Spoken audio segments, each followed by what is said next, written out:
विधान परिषद चुनाव के लिए समाजवादी पार्टी की ओर से एमएलसी के जो दावेदार हैं उनसे हम बात करेंगे। आज ये जो बैठक रही, किस तरह की बैठक थी और कैसे आरएलडी आप लोग का समर्थन कर रही है?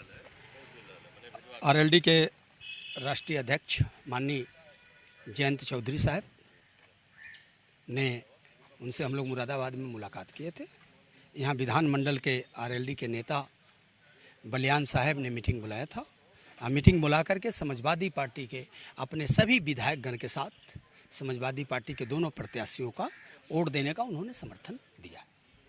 क्या रणनीति बनी है, क्योंकि जो पहलवानों का भी मुद्दा चल रहा है, इसके अलावा चुनाव भी होने वाले हैं, तो इस बैठक में जो पहलवानों का मुद्दा है वो भी उठाया गया है। तो आप लोग किस तरह से इस पर आगे काम करेंगे?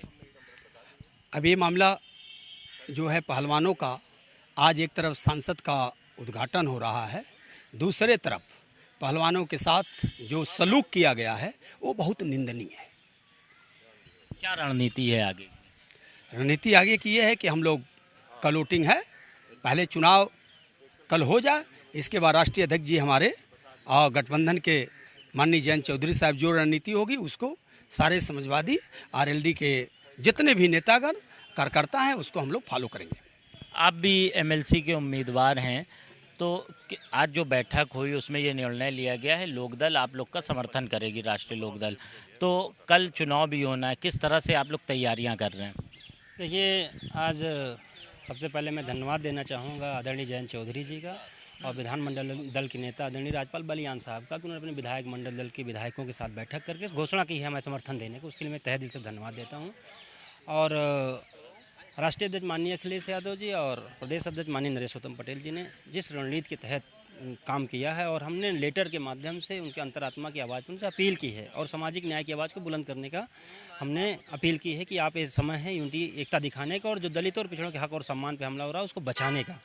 इसलिए भारतीय जनता पार्टी बौखलाई हुई है, वो लगातार मॉक ड्रिल करा रही है, सारे विधायकों की बैठक करा रही है और डरी हुई है कि जो उनके अंदर जो हमारे भारतीय जनता पार्टी दलित पिछड़े विधायक हैं उपेक्षित है, जिस तरह से पूरी सरकार में 5 साल उधर उपेक्षित है, इधर 1 साल हो गए, इधर उपेक्षित हैं, तो उनको डर बना हुआ है कि कहीं जो है समाजवादी पार्टी के प्रत्याशी को ज़्यादा मत मिला तो भारतीय जनता पार्टी पूरी सत्ता हिल जाएगी, इसलिए वो डरे हुए हैं लोग।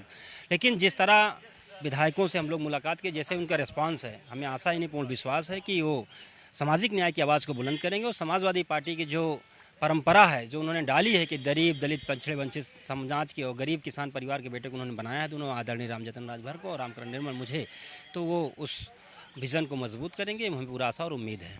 आज समाजवादी पार्टी के विधायक अतुल प्रधान दिल्ली के लिए कूच कर रहे थे, जो पहलवानों का प्रदर्शन चल रहा था, उन्हें भी पुलिस ने हिरासत में ले लिया और नज़रबंद भी किया हुआ था। तो इसको किस तरह देखते हैं और किस तरह से आगे आप लोग आवाज़ उठाएंगे? देखिए, जिस तरह ये सत्ता तानाशाही कर रही है, जो हमारे गौरव हैं देश के, जो पहलवान लगातार, आप सोचिए कि कानूनन अगर आप बात करें तो किसी पर अगर कोई महिला कह रही है कि हमारा यौन शोषण हुआ है या हमें छेड़छाड़ी हुई तो उसमें मुकदमा दर्ज होना चाहिए, उसे जेल जाना चाहिए। लेकिन भारतीय जनता पार्टी ने जिस तरह किसानों के आंदोलन की अनदेखी की है, जी उसी तरह वो पहलवानों के आंदोलन की अनदेखी करना चाहती है, लेकिन उसको खामियाजा उसका भुगतना पड़ेगा 2024 में। क्योंकि आप देखेंगे जो हमारे देश के गौरव हैं, जिन्होंने कई मेडल जीते हैं, जिन्होंने देश का नाम रोशन किया है, उसके साथ उपेक्षा की जा रही है, उनको अपमानित किया जा रहा है, उनको पीटा जा रहा है, उनको जेल में डाला जा रहा है। तो ये संविधान विरोधी काम है, लोकतंत्र विरोधी काम है। आखिर लोकतंत्र में हमें अधिकार है अपनी बात कहने का। अगर हमारे साथ कोई अन्याय हो रहा है तो हम अपनी बात कह रहे हैं, उस बात को जब नहीं सुना गया तब हम रोड पे आए, तब हम सड़क पे आए। तो आखिर भारतीय जनता पार्टी इस अहंकार में क्यों है कि कोई आंदोलन कर ले, चाहे किसानों का आंदोलन, चाहे शिक्षा मित्रों का आंदोलन, चाहे नौजवानों का आंदोलन है, रोजगार के लिए कोई आंदोलन को महत्व भारतीय जनता पार्टी नहीं देती है। वो सुनना नहीं चाहती किसी के आंदोलन के, लोकतंत्र में आवाज़ नहीं सुनना चाहती है। तो उसका जवाब जनता 2024 में देने जा रही है और जो अहंकार है उसे खत्म करने जा रही है, तोड़ने जा रही है। तो ये तमाम उम्मीदवार हैं जो विधान परिषद चुनाव में समाजवादी पार्टी की ओर से खड़े हो रहे हैं। फिलहाल लोकदल ने, जो राष्ट्रीय लोकदल है, उसने समर्थन का ऐलान किया है। जो होने वाला चुनाव है उसमें राष्ट्रीय लोकदल समाजवादी पार्टी के उम्मीदवारों को वोट करेगी। कैमरा पर्सन आशुतोष के साथ कफीलुर रहमान, भारत समाचार, लखनऊ।